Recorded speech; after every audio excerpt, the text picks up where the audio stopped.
recule ces derniers temps et particulièrement hier. Recule très, très fort.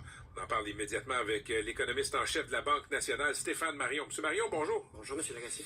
Dites-moi, d'abord, là, ça a reculé, on le disait tantôt avec Marie-Ève Fournier, là, il est peut-être mieux de ne pas regarder nos placements en bourse ces jours-ci.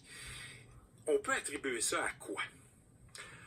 Et ce qui était paradoxal, M. Lagacé, depuis plusieurs semaines, puis vous l'avez mentionné, je pense que le terme erratique est bon par rapport aux politiques économiques américaines. C'est un brouillard de guerre tarifaire. Puis, en étant erratique comme on le fait, on a déjà vu qu'on a bouché sur les plans d'affaires des compagnies, tant au Canada qu'aux États-Unis. Puis on avait déjà remarqué que les compagnies disaient, écoutez, dans un environnement, je ne comprends pas ce qui se passe, j'arrête d'investir. Ce qui était paradoxal, c'est que les investisseurs au niveau du marché boursier n'avaient pas réagi à tout ça. Or, il ne faut pas oublier qu'aux États-Unis, même si les exportations, c'est 5% du PIB, c'est petit par rapport à ce qu'ils ont fait au Canada, c'est quand même 41% au niveau du S&P 500, c'est 41% des ventes sont générées à l'étranger. Donc, on se comprend, M. Lagacé.